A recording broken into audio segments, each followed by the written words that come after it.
Hey guys, continuing on with our congressional candidate forum, if you will, we're going to wrap things up with Mr. Braylon Harris. Braylon, you're somewhat new to politics, I assume. Absolutely. Yeah. So you've already gotten the questions, same questions as the other guys got, and we're just going to go through them just like we did before. Feel free to elaborate as much as you want to, because obviously the viewers are going to want to know if you know what your stance is on certain policies, because as I've stated in some of the other videos, some people are one topic voters. Absolutely. So right. and the Second Amendment is a strong enough one where a lot of people are looking for that to be their deciding factor as to who they vote for. So feel free to elaborate as much as you want to clarify things. If you feel like you gave me a wrong answer or an incomplete answer, simply expand on that, and we'll certainly clear the air on that. Absolutely. All right, Appreciate it. we're just going to go down the list here. Do you support an individual's right to keep and bear arms as clearly stated in the Second Amendment of the United States Constitution? Absolutely.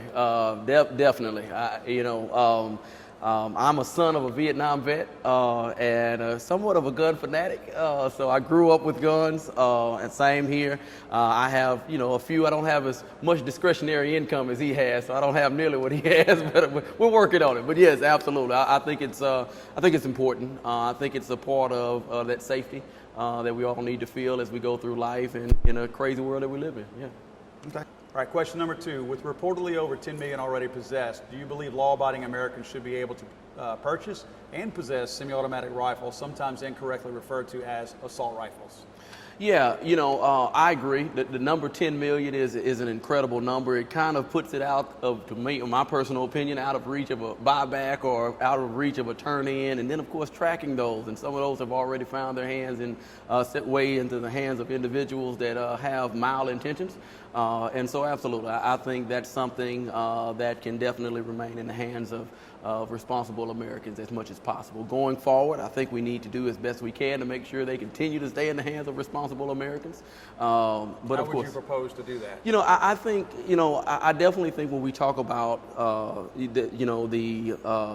those type of rifles, as we talk about whether it's ARs or whatever the case might be, when we talk about that type of material, it's kind of, for me, I look at it kind of as like transportation. Okay, so you get on a bike, anybody can ride a bike, take off, good, see you later, that's pellet gun, okay, whatever the case may be, BB gun.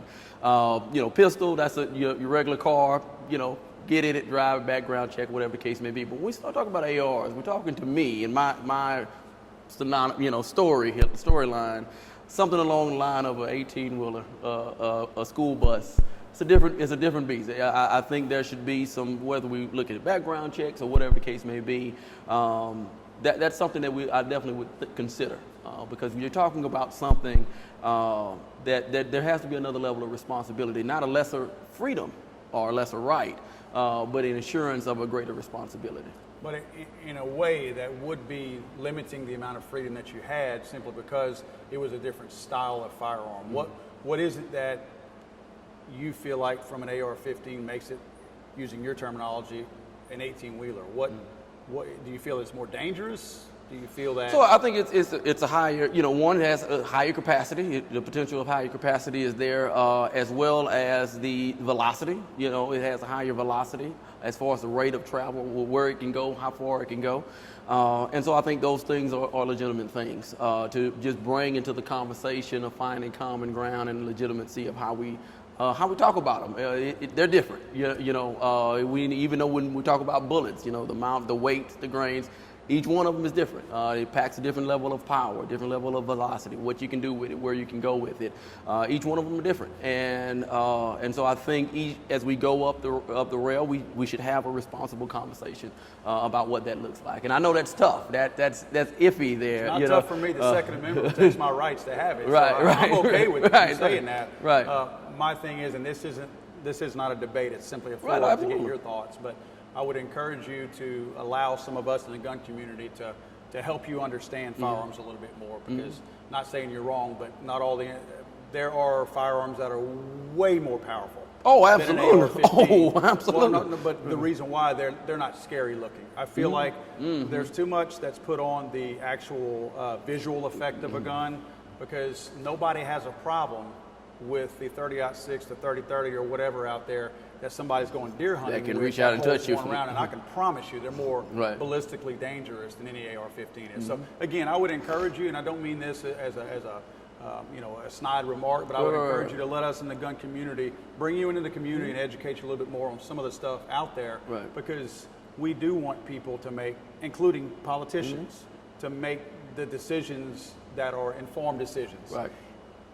If you know everything about the firearms and you still feel a certain way, I can respect that. But it's when somebody is acting on something and I don't feel like they've been properly educated on it, I don't think it's fair for them to act on it. Again, it's a matter of if it still ends up being your outcome and that's the way you feel, I respect that. I totally do, because my way of thinking may not be the same as yours in many cases.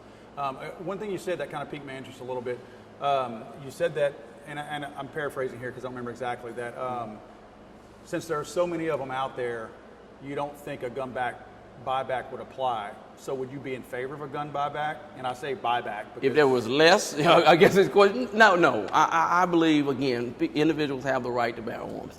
I think that number just puts it well out of even conversation at this point for me. So yeah, absolutely. And I'm not trying to catch you on any of these questions. Right. These are just, look, I get these questions all the time from viewers, and if I don't ask them, somebody else is going to ask them. I gotta hit the road later on. That's right. So let's get them out there now. Let's move on to question number 3, unless you had anything else. No, great. And I'm not trying to cut you off. If you have something else to say, don't let me move on too quick. Number 3, do you support the rights of law-abiding Americans to purchase and possess magazines that have the capacity to hold any number of rounds?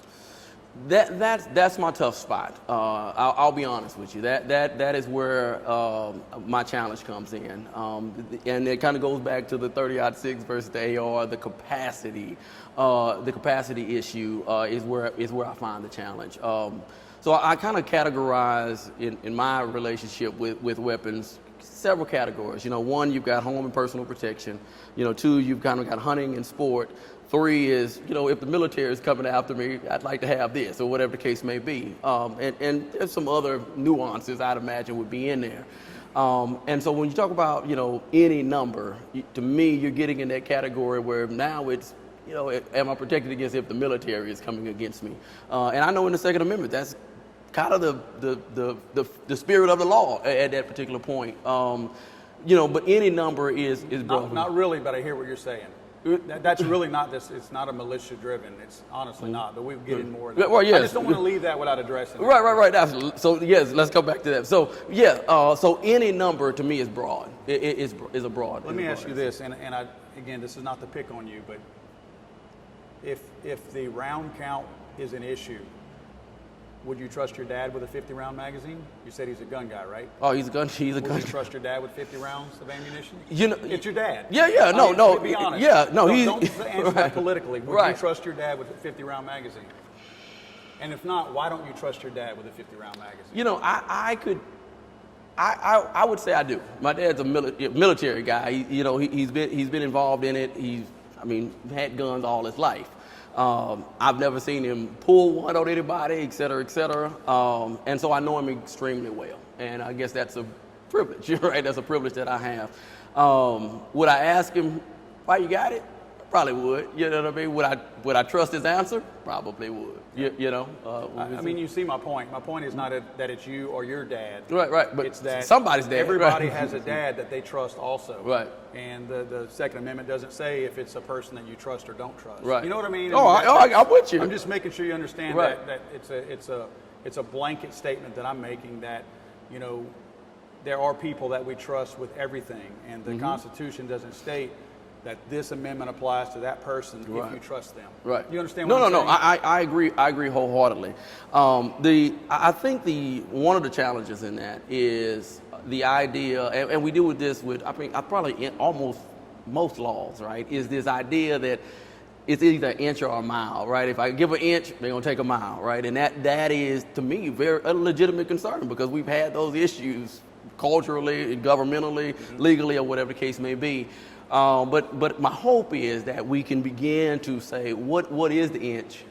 That's here, no farther, whatever the case may be. But those are very real fears. Those are very real, and they're legitimized by prior situations, right? That if we give this inch, what they going, if we say 50, next thing you know, it's going to be 25. Next thing you know, I can only have 8, right? And there's a politicians have laid that road. That's what I'm talking about, and I gave that. Yes. There's a legitimacy there because of prior. My hope is that we can begin to have individuals, lawmakers, individuals that operate guns on a regular basis all the time. People who own gun stores and even those who own run gun shows or whatever case may be can have legitimate conversations, build a legitimate trust where there's not that inherent fear that exists, and again, not illegitimate in my opinion. But that inherent fear that every inch is only an opening for a mile, that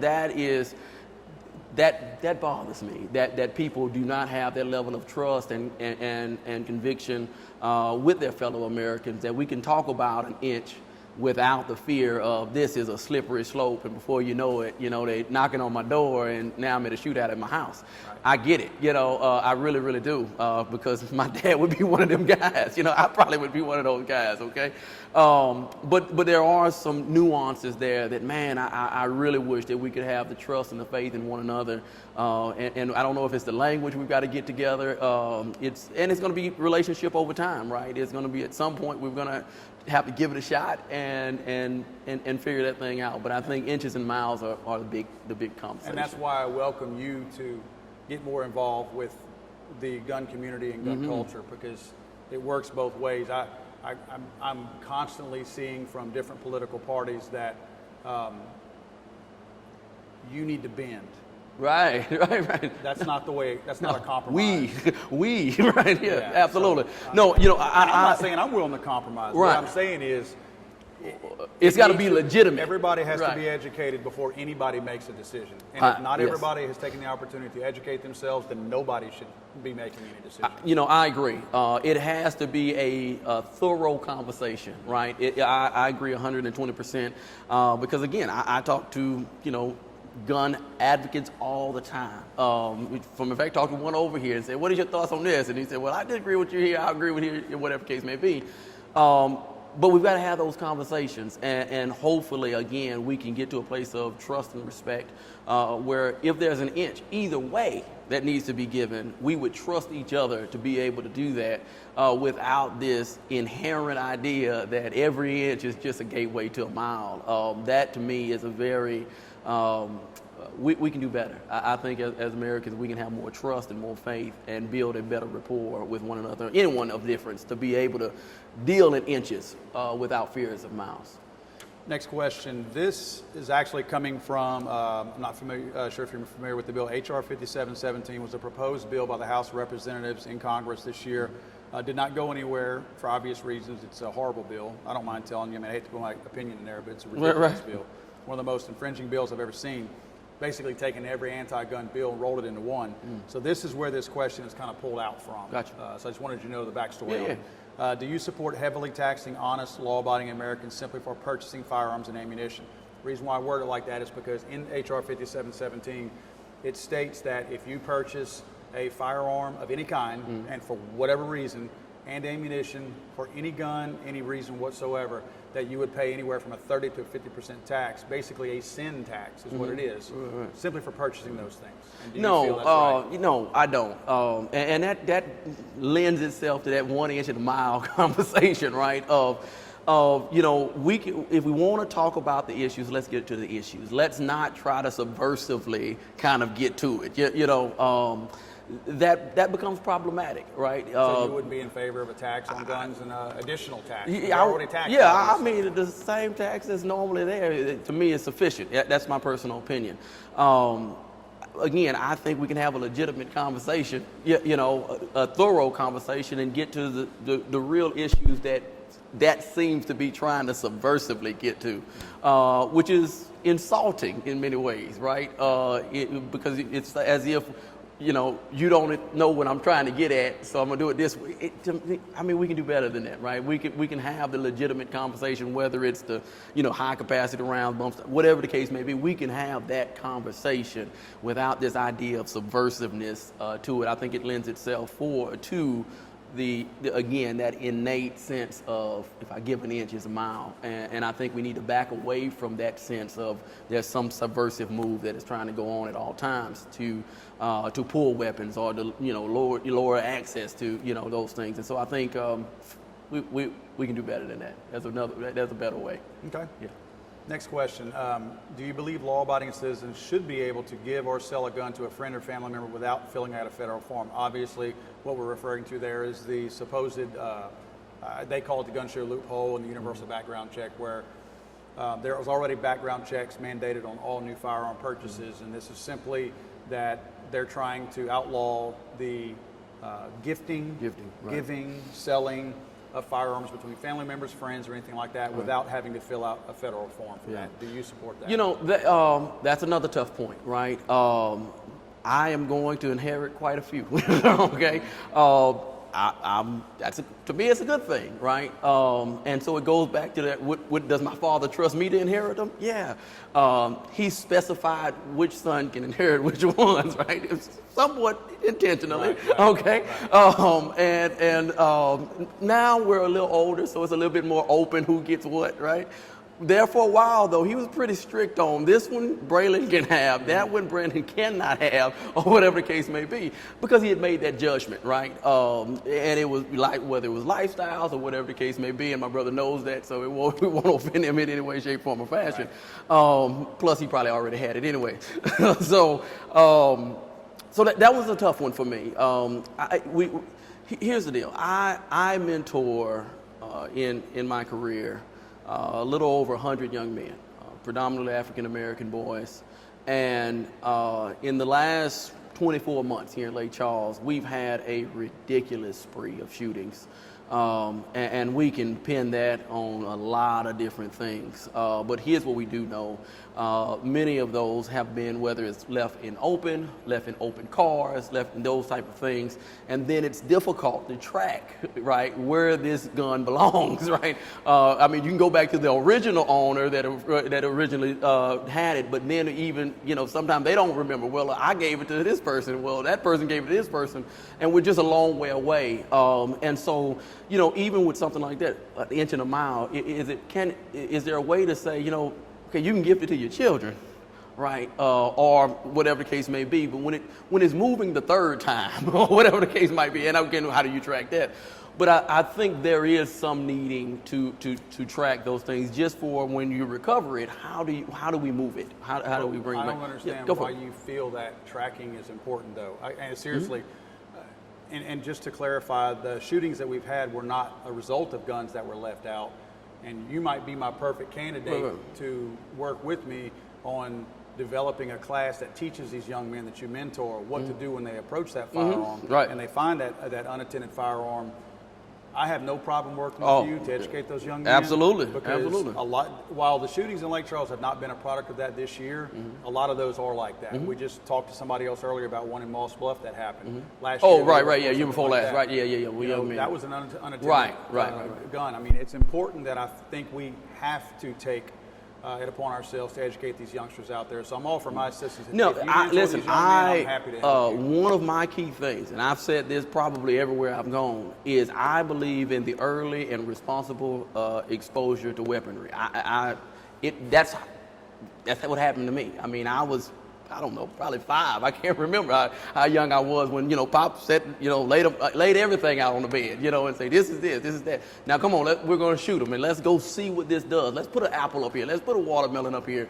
And those experiences, one, helps you to really understand what this weapon can do, right? And it gives you a real sense of responsibility that when you put it in your hand, you understand. You don't want to do this, right? You don't want to point this at someone, but that's an experience that I think has to happen, in my opinion, because I only know what worked for me, right? And I consider myself a pretty responsible gun owner, and I'm same with my brothers, right? And so and my sister as well. So I absolutely agree that it is essential to have that early responsible exposure to guns, in my personal opinion. And I think that is what is almost a direct line to a responsible gun owner. So, okay, fair enough. Sixth question, do you believe honest law-abiding Americans should be forced to pay for a license in order for them to be able to exercise their Second Amendment rights in owning firearms or ammunition? Again, this is a question pulled directly from HR 5717, where it mandates that a license be purchased from an individual, whether they want to purchase ammunition, a firearm, transport a firearm, anything to do with a firearm, that you would have to essentially petition the government to say, may I have a license to buy a gun? Right. My question to you is, do you feel like a person should have to pay for and qualify in order to exercise their Second Amendment rights? And I would have to read the bill in its completeness. Obviously, it feels it's I just simplified right. it. No, I'm about to say, yeah, it seems pretty. No, I don't think it should be a license thing. You know, I like the idea of the concealed carry license. I think I like it. Personally, do you need one if you're going to open and for everything you do, and if you're going to, take a gun across the state line or whatever the case? That's the mile. I think that's the mile that we all get concerned about. As far as what? I'm not following you on that. As far as having a license to have to, just to purchase a gun or whatever the case may be, or to go across the state line, those things that you mentioned, I don't see why that would be needed. Okay. Question number 7. Do you think any American citizen who has not committed a crime should have his or her legally obtained firearms confiscated for them prior to having their say in a court of law? Obviously, what this is a spin-off question of what's commonly known to as extreme risk protection orders or red flag gun laws, where if you have, let's assume you're single. I don't know your marital status, but I assume you're married. Let's say you're single and you have a girlfriend that you break up with and she's mad at you. She knows you got a dozen guns at your house, calls the police and says, Braylon threatened to kill me, and they go to your house, kick your door in at 2 o'clock in the morning. Hopefully they don't shoot you, right? But they kick your door in at 2 o'clock in the morning, confiscate all your weapons, and say, all right, Braylon, we understand that you're a threat. You need to prove that you're not a threat, and then we'll give your guns back to you. Again, I think that's along the mile, right? That ain't the inch. More than a mile. That's what I'm talking about. That's what I'm saying. That's out there to me. That's To me, that's out there. So I would say no. That's way out there. I mean, I will tell you right now, my personal opinion, that there's not even an inch I'm willing to give on that, because that's totally. Right. I mean, if you're going to follow any of the constitutional amendments, that's in there too. Due process. Right. Yeah. I agree. Yeah. Again, that's what I'm saying. That's out there on the mile or beyond, as you would say.